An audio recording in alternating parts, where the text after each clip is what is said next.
So let me ask you a question. Why are you not following your dreams of being a photographer? Is it because you don't have the money or you don't feel financially stable? You think you have to stay at your 9 to 5 just to pay your bills? Are you afraid? Are you scared that you're not going to book any work? Or do you just think it's not possible at all? Well, I want to let you know that it is totally possible. If someone like myself, who's supporting a family of 6 off of one income, can do it, you yourself can do it as well. It may not be easy, but it is definitely possible. And today I want to share with you all some tips that will help you get to a place where you actually can run your own photography business and follow your dreams. Also, shout out to this video sponsor, Squarespace. We'll be talking about them later because they are one of the tips. Now, you might be thinking you know what these tips are going to be, but let me tell you, they're going to be a little different than the traditional tips. So let's start out with the first one, which is getting out of debt and getting on a budget. Now, honestly, this is probably one of the most important things I did for myself to enable me to leave my 9 to 5 and be able to support a family of 6. If it wasn't for being on a budget and slowly paying off my debt over the years, I would not be able to do what I'm currently doing now. And when I'm talking about debt, we're talking about credit cards, student loans, car notes, anything of that sort that gives you all these hefty bills that you have to pay month over month. Remember, if you do not have those bills, that's more money coming into your pocket, or it's more money that you don't have to actually make within your business. And again, to be encouraging, because I'm sure you're looking at me like, well, this guy is a YouTuber, he can pay it off. When I paid off my debt, first off, it was before I became a YouTuber. I did it so that I could run my business. Also, I paid off my debt and my wife's debt all on one income while we were having kids. So again, this is not a brag, but I'm hoping you see that depending on your situation, it may be easier than what I went through, and it's definitely possible. It is a long road and it takes time. It is easier said than done. And I don't want to understate that it's not easy. It's not easy at all. It takes time. But when you get on a budget, it definitely helps. I made a video before about how I budget in my business and personally, which y'all can check out right up above. But definitely take a look at that and start budgeting and paying off the debt when you can. Again, if you're having to pay $1,500, $2,000, $3,000 a month just to get your bills done, if that $3,000 gone, that's $3,000 you don't have to make. It makes a huge difference in how you're able to build your business and how your bottom line works for your business and your life. Tip number 2 is going to be to start learning your craft. It takes time to become a photographer, and my biggest pet peeve is watching people buy a camera and they're like, I'm a photographer. It takes much more than just having a good camera and taking decent looking photos to be a great photographer.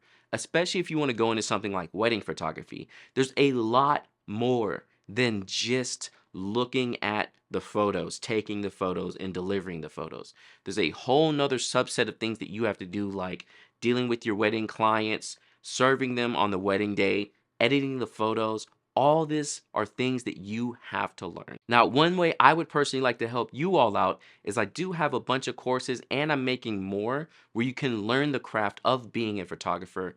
Definitely check that out in the description below. I want you all to learn as much as possible, and I want to make the learning process much easier for you than what I had to deal with personally. Because again, when you're out of debt and you don't have a lot of payments and you have education behind you for how to be a photographer, the only thing you can do is succeed. So definitely make sure to check out those courses in the description below so you can learn and run your own business. Obviously, my channel is also another great place to learn different types of techniques. You can watch the full wedding day videos, which I'll link right up here above. There's so much learning you can do, and that's just for me. There's all kinds of other amazing photographers online as well that you should check out and learn. And one thing that I personally did is I took a whole year to learn the craft before I started actually taking paid shoots. So seriously, don't just pick up a camera and start being like, I'm a photographer. Go out and do some street shooting to get used to your settings. Get your friends together and take portraits of them. And then learn the craft and finally start taking paid work. Tip number 3 is to make yourself a website and start growing your brand. Now, after you've taken the time to learn your craft, now it's time to start showing off your portfolio, building your brand, and letting people see who you are. Now, a lot of people think that you just get on Instagram and that's it, and that's the best way to do it. But honestly, you need to do more than just being on Instagram. You need a full-blown website to make you look legit and make people want to give you their money. Because I can't tell you how many times I go to someone's Instagram and I'm looking for the website and there's nothing there. Or their Instagram is bare bones, so I try to find something else and there's no website. It's just like, I don't trust you as a business if you don't have a website. And now the easiest way you can do that is with this video's sponsor, Squarespace. Squarespace is an online platform that helps you quickly and easily build your website. And again, if you don't have one, this is a pivotal part of following your dreams of being a photographer. They have amazing templates that will help you easily and quickly set up your website. Choose a template, throw your photos in there, put some nice text, and you have a beautiful website. I've been using Squarespace for 8 to 9 years now, and I absolutely love how easy it is to manage, to make updates to the website and switch out my photos, and how easily accessible it is for all of my clients. On top of having a great website, you also have amazing analytics, online commerce options, and things like member pages to help your brand grow through the years as well. Definitely make sure to check out the link in the description below for 10% off of your first website and follow your dreams of being a photographer. You cannot do it without a website, and Squarespace is one of the easiest ways. Tip number 4 is to get a mentor and second shoot. Now, this one is huge, and this is one that I wish I would have done earlier in my career, but getting yourself a mentor and second shooting is the best, hands down way to get experience on the ground at a wedding. Doing things like street photography and shooting your friends and family helps, but if you're not actually at weddings, there's a big gap that you're missing. And mentors are going to be able to teach you more than just like, hey, this is how you set your camera. We want to know like the ins and out of a wedding day, when certain things don't go right, when the couple emails you back after the wedding. How do we deal with that? And that's where mentors come in. Now, I made a couple of videos on second shooting, which I'll link right up above, but second shooting is also great just to see how a wedding day runs. So second shooting first, and then get yourself a mentor. I can tell you personally, I would not be where I am today if it weren't for my mentor, Phil Porto. He basically took me under his wing. He's the one who got me on Fujifilm, and a lot of what you learned from me, I learned from him. I took all of that and maybe just changed it a little bit for my own personal style, but honestly, like, I was just at a wedding with him last weekend, and he was still doing things that I was like, man, and that's why he was my mentor. So definitely don't think you can do this alone. Get yourself a mentor, and even if it's not a photographer, find someone else who is self-employed. That's going to help you on the business side, because the biggest thing y'all gotta stop doing is you think that photography is just an art. It's a business. You're trying to get paid.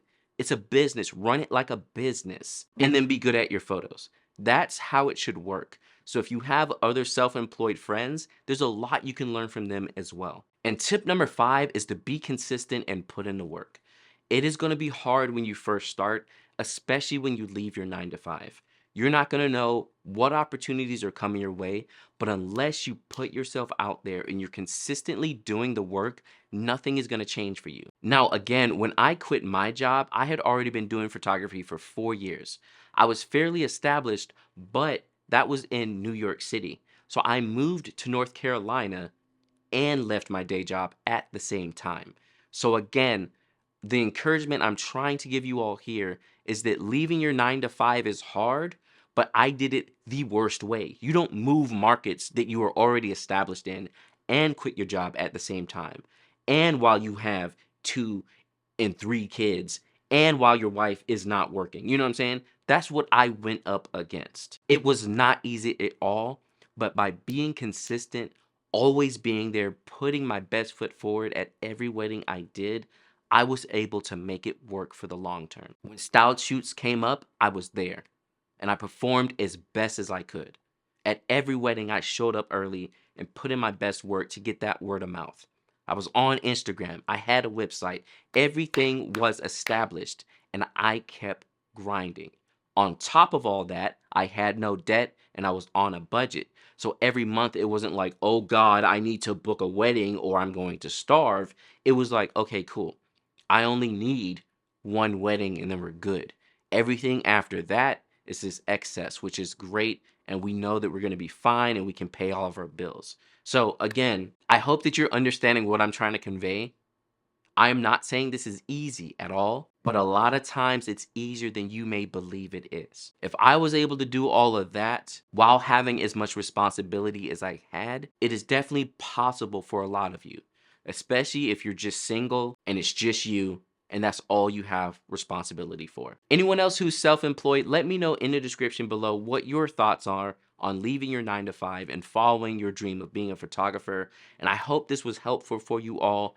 And don't forget to watch these videos here, which will help you learn more about becoming a photographer and following that dream.